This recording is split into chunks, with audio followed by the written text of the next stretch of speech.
नमस्कार दोस्तों, मैं हूं संतोष पाठक और आप लोग देखना शुरू कर चुके हैं संतोष पाठक ऑफिशियल यूट्यूब प्लेटफॉर्म। एक तरफ अमेरिका के राष्ट्रपति डोनाल्ड ट्रंप एक बार फिर से ईरान पर हमला करने की तैयारी कर रहे हैं, वहीं डोनाल्ड ट्रंप का संदेशा लेकर उनके विदेश मंत्री रूबियो भारत की धरती पर लैंड कर चुके हैं। और ऐसे में सवाल ये खड़ा हो रहा है कि अब भारत पर कौन सी आफत आने वाली है। ट्रंप का कौन सा संदेशा लेकर उनके विदेश मंत्री भारत में लैंड किए हैं, और वो भी देश की राजधानी दिल्ली की बजाय हाल ही में जिस राज्य में सत्ता परिवर्तन हुआ है, जहां भारतीय जनता पार्टी की पहली बार सरकार बनी है, उस पश्चिम बंगाल की राजधानी कोलकाता में लैंड किए हैं। आखिर अमेरिका की दिलचस्पी अब देश के राज्यों में क्यों बढ़ती जा रही है, ये अपने आप में बड़ा गजब सवाल है। और इस बीच भारत सरकार ने, जी हां, मैं तेल कंपनियों को इसका दोषी नहीं ठहराऊंगा, भारत सरकार ने पिछले 9 दिनों के दौरान तीसरी बार महंगाई का झटका दे दिया है। इस देश के लोगों को पेट्रोल डीजल की कीमत बढ़ाकर, सीएनजी की कीमत बढ़ाकर, और अब यह भी कहा जा रहा है कि किस्तों किस्तों में भारत की जनता पर पेट्रोल डीजल की बढ़ी हुई कीमतों का बोझ डालकर आने वाले दिनों में इसको 30 से 35 रुपए प्रति लीटर महंगा करने की मिशन में जुट गई है मोदी सरकार। खामियाजा हमें और आपको भुगतना पड़ेगा। देश एक बड़े आर्थिक संकट की तरफ जाता हुआ, बल्कि मैं यूं कहूं धंसता हुआ नजर आ रहा है। जिस विदेशी मुद्रा को बचाने की अपील प्रधानमंत्री नरेंद्र मोदी ने हमसे की थी, वो विदेशी मुद्रा का भंडार लगातार कम होता जा रहा है। इस बीच अडानी साहब भी अमेरिका में डॉलर में ही भुगतान करने वाले हैं। तो क्या गड़बड़ झाला हो रहा है? और 2026 के इस गहराते आर्थिक संकट के बीच प्रधानमंत्री नरेंद्र मोदी हमें 2047 का झुनझुना, या यूं कहूं कि 2047 का लॉलीपॉप थमाते हुए नजर आ रहे हैं। ये पूरी खबर विस्तार से एक एक करके मैं तथ्यों के साथ आपके सामने रखूंगा, लेकिन उससे पहले आपसे एक अपील, आपसे एक आग्रह करना चाहूंगा। अगर आपने अभी तक हमारे इस YouTube मंच को सब्सक्राइब नहीं किया है तो किस बात का इंतजार कर रहे हैं? आगे बढ़िए, संतोष पाठक ऑफिशियल YouTube प्लेटफॉर्म को सब्सक्राइब कीजिए और हमारे वीडियो देखिए। वीडियो पसंद आए तो लाइक करके 2-4 लोगों तक बढ़ा दीजिए। कमेंट करके हमें अपने विचारों से अवगत जरूर कराइएगा। हमें जरूर बताइएगा कि आखिर इस पूरे मामले पर आपका क्या मानना है, और प्रधानमंत्री नरेंद्र मोदी की चुप्पी और वीडियो, फोटो, शूटिंग, इसके प्रति जो उनका लगाव है, शौक है, वो किस कदर से अब तमाम सीमाओं को तोड़ता हुआ नजर आ रहा है। शुरुआत विदेशी मुद्रा भंडार से करते हैं, जिसको बचाने की अपील करते हुए प्रधानमंत्री नरेंद्र मोदी खुद विदेश दौरे पर चले गए, और उनके करीबी मित्र जो है उसी डॉलर में जो है वो अमेरिका को भुगतान करने वाले हैं। उस विदेशी मुद्रा भंडार को लेकर एक बड़ी खबर आई है कि भारत का जो विदेशी मुद्रा भंडार, जिसको फॉरेक्स रिजर्व कहा जाता है, वो 8 अरब डॉलर, जी हां, 8 अरब अमेरिकी डॉलर कम हो गया है। यानी ये विदेशी मुद्रा भंडार का कम होना, ये भारत के लिए एक अलग तरह के खतरे की घंटी बजाता हुआ नजर आ रहा है।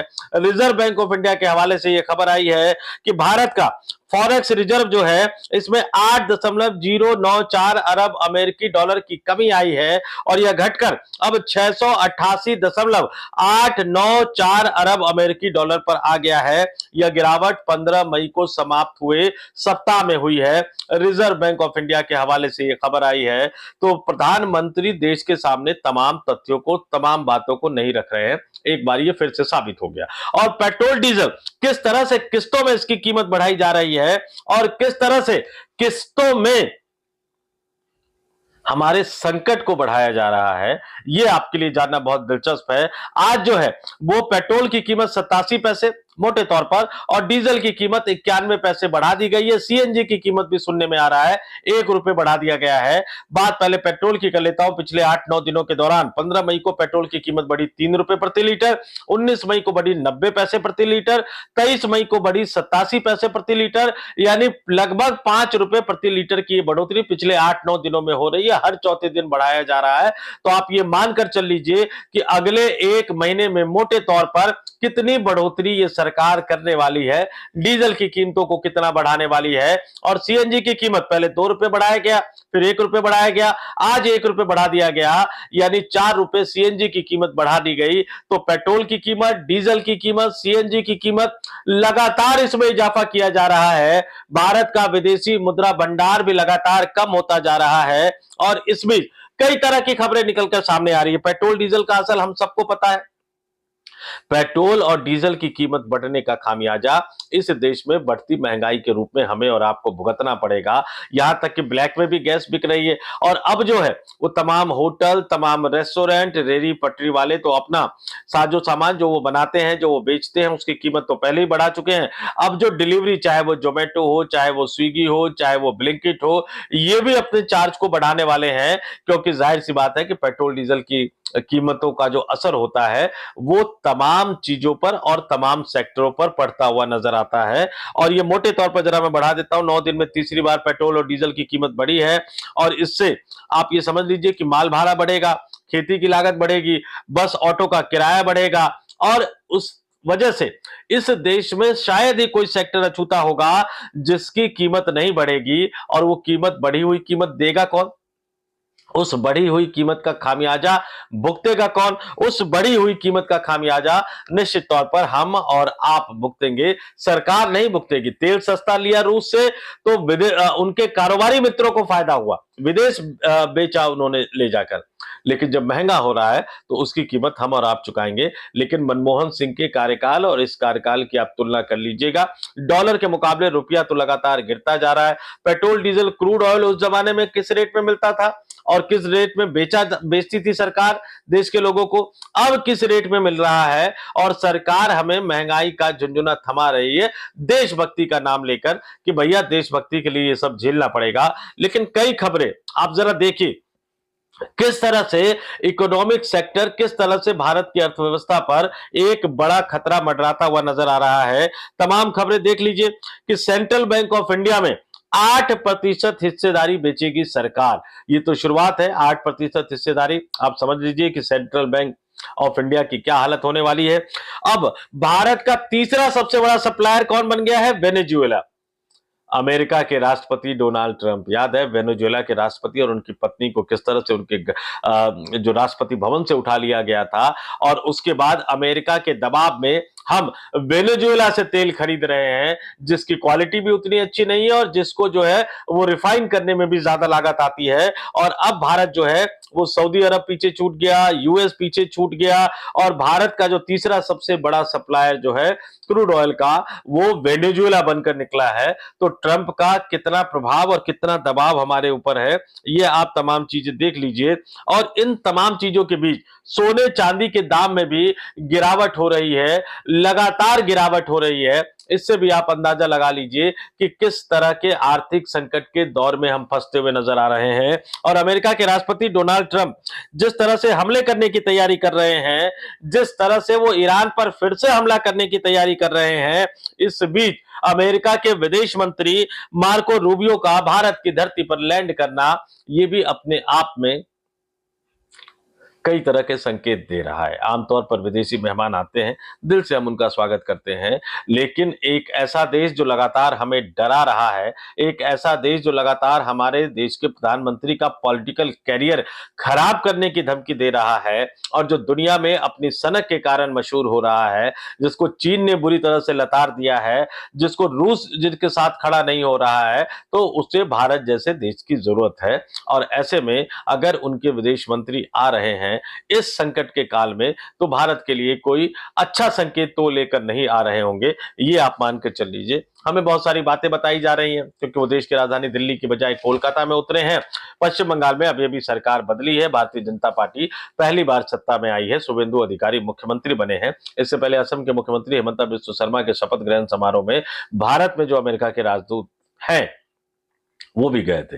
पता नहीं है किस तरह की डिप्लोमेसी, अगर आपको समझ में आए तो जरूर बताइएगा।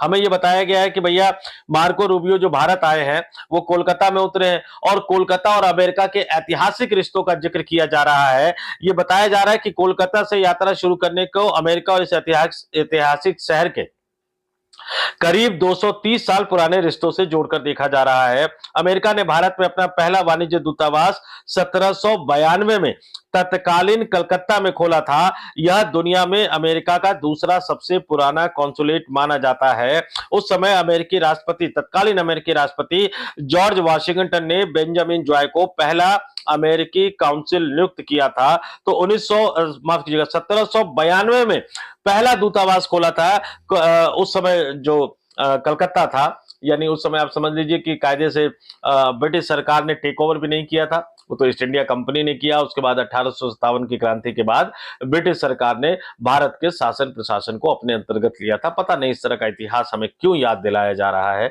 इस तरह का इतिहास याद दिलाना अपने आप में कई तरह की शंकाओं को जन्म दे रहा है। और मोटे तौर पर बता दूं कि भैया, अमेरिका के जो विदेश मंत्री आए हैं वो क्यों आए हैं? शनिवार को वो लैंड कर चुके हैं कोलकाता में। वे वाशिंगटन से सीधे कोलकाता पहुंचे हैं और वो यहाँ पर जो मीटिंग करेंगे, वो कौन सी मीटिंग है? अमेरिकी विदेश मंत्री क्वाड देशों के विदेश मंत्रियों की बैठक के लिए भारत यात्रा पर आए हैं, जो 26 मई 2026 को नई दिल्ली में होने वाली है, जिसमें भारत, अमेरिका, जापान और ऑस्ट्रेलिया की सदस्यता वाले क्वाड का जो ये गठन किया गया था, ये हिंद प्रशांत क्षेत्र से जुड़े सामरिक, कूटनीतिक और आर्थिक मामलों के लिए हुआ है, जिसे जियो पॉलिटिक्स में, अब जरा ध्यान दीजिएगा, जिसे जियो पॉलिटिक्स में चीन के खिलाफ एक ग्रुप के तौर पर देखा जाता रहा है। चीन को एक कूटनीतिक संदेश देने की कोशिश के लिए ये बैठक बुलाई गई है। लेकिन सवाल ये उठ रहा है कि जो चीन अमेरिका के कंट्रोल में नहीं आ रहा है, और अमेरिका के राष्ट्रपति डोनाल्ड ट्रंप जब चीन पहुंचे, चीन के राष्ट्रपति ने सीधा सख्त संदेश उनको दे दिया। उसके बाद रूस के राष्ट्रपति पुतिन भी चीन की यात्रा पर पहुंचे। भारत अमेरिका के हाथों का खिलौना क्यों बनता जा रहा है? क्या भारत आज की तारीख में चीन से लड़ने की हालत में है? नहीं है। चीन का प्रेशर लगातार भारत पर बढ़ता हुआ चला जा रहा है। चीन का दबाव लगातार भारत पर बढ़ता हुआ चला जा रहा है। इस बीच खबर यह भी आ रही है कि जिस तरह का माहौल बनाया जाता है, अमेरिका से दोस्ती, तो भैया ट्रंप के साथ मिलकर जिनपिंग को सबक सिखाएंगे मोदी।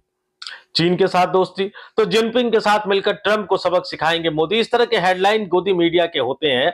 लेकिन अमेरिका भी हमारा इस्तेमाल कर रहा है, चीन भी हमारा इस्तेमाल कर रहा है। रूस के साथ हम अपनी पुरानी दोस्ती को लगभग छोड़ चुके हैं। ईरान के साथ हम अपने पुरानी दोस्ती, हमने अरबों डॉलर का निवेश करने के बाद वो चाबहार पोर्ट जो है, उस प्रोजेक्ट को भी एक तरह से छोड़ दिया है। ऐसे माहौल में आप इस तरह की मीटिंग भारत की धरती पर बुला रहे हो, न जाने किस मजबूरी में आप अमेरिका के नजदीक जाने की कोशिश करते हुए नजर आ रहे हो। क्या इसलिए कि उसने आपके दोस्त को छोड़ दिया है? एक एक तार जोड़ने की कोशिश करते हुए नजर आइएगा। दुनिया भर के देशों में भारत की छवि किस तरह से बनती जा रही है। इटली में गए, वो मेलोडी और टॉफी के बीच में एक असली खबर ये छुप गई कि पिछले कुछ सालों में हमारा व्यापार जो इटली के साथ पहले हमारे पक्ष में हुआ करता था, वो अब इटली के पक्ष में झुकता हुआ नजर आ रहा है। यानी भारत और इटली के द्विपक्षीय व्यापार में जो भारत कभी फायदे की स्थिति में हुआ करता था, अब इटली फायदे की स्थिति में है। तो आप टॉफी लेके जाइए, आप चॉकलेट लेके जाइए, लेकिन हकीकत यह है कि आप दुनिया के किसी भी देश में जाकर भारत की अर्थव्यवस्था के लिए, भारत के लोगों के लिए कोई गुड न्यूज लेकर नहीं आ पा रहे हैं। कुछ देशों में आपको मेडल जरूर पहना दिया जाता है, या यूं कहो कि पकड़ा दिया जाता है, थमा दिया जाता है, लेकिन आप देश की अर्थव्यवस्था में कुछ भी ऐड ऑन नहीं करते जा रहे हैं। रुपया गिरने का सीधा सा मतलब है कि आपकी मैन्युफैक्चरिंग हालत खराब है, मेक इन इंडिया के तमाम नारों के बावजूद। और लोगों को अगर तुलना करनी है तो बहुत ज्यादा दूर जाने की जरूरत नहीं है। 2014 से 2026 की तुलना कर लीजिएगा। उस समय आपकी आय कितनी थी, खर्च कितना था, इस समय आपकी आय कितनी है और खर्च कितना है, आपको पता लग जाएगा कि मोदी सरकार की गलत आर्थिक नीतियों ने इस देश के करोड़ों लोगों की हालत क्या कर दी है।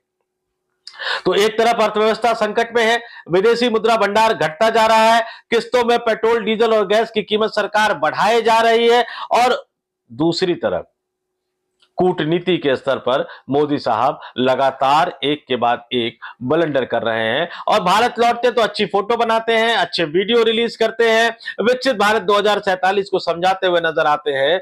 लेकिन भारत में बैठकों का वीडियो, अपने मंत्रियों के साथ जो बैठकों का वीडियो, या तो आप रिलीज मत करो, और रिलीज करते हो, मार्केट में डालते हो, तो उसका ऑडियो काहे गायब कर देते हो? कम से कम देश की जनता भी तो समझे। विदेशी राष्ट्राध्यक्षों वाले एक दो वीडियो तो लीक हो गए हैं ऑडियो के साथ। कम से कम ये भी तो देश के लोगों को पता लगे कि अपने मंत्रियों के साथ जब मोदी जी बात करते हैं तो ऐसे हाथ हिला हिला के वो क्या क्या बताते हुए नजर आते हैं। एक वीडियो अपने हाल में ही देखा होगा, पीछे गांधी जी की मूर्ति नजर आ रही है, मतलब पेंटिंग नजर आ रही है, फोटो तस्वीर नजर आ रही है, और वो हाथ हिला हिलाकर अपने कैबिनेट के मंत्रियों को कुछ बोलते हुए बताते हुए नजर आ रहे हैं। तो संकट के इस दौर में भी उनका वीडियो प्रेम जो है, उनका फोटो प्रेम जो है, वो छुपने का नाम नहीं ले रहा है। लेकिन हम और आप एक गहरे संकट में फंसते जा रहे हैं। आप कितना समझ पाते हैं पता नहीं, लेकिन हम तो अपनी कोशिश जारी रखेंगे आपको सच बताने की। वीडियो पसंद आया हो तो लाइक करके 2-4 लोगों तक बढ़ा दीजिएगा। चैनल पसंद आया हो तो सब्सक्राइब जरूर कर लीजिएगा। और अगर आप स्पेशल व्यूअर के तौर पर, अगर आप मेंबर के तौर पर हमारे चैनल को ज्वाइन कर सकते हैं, बहुत ज्यादा राशि आपको खर्च नहीं करनी है, तो आगे बढ़िए, संतोष पाठक ऑफिशियल यूट्यूब प्लेटफॉर्म को मेंबर के तौर पर ज्वाइन जरूर कीजिए। तो इस वीडियो में इतना ही। मुझे यानी संतोष पाठक को दीजिए इजाजत। आप तमाम लोग देखते रहिए संतोष पाठक ऑफिशियल यूट्यूब प्लेटफॉर्म। बहुत बहुत धन्यवाद, आभार, नमस्कार।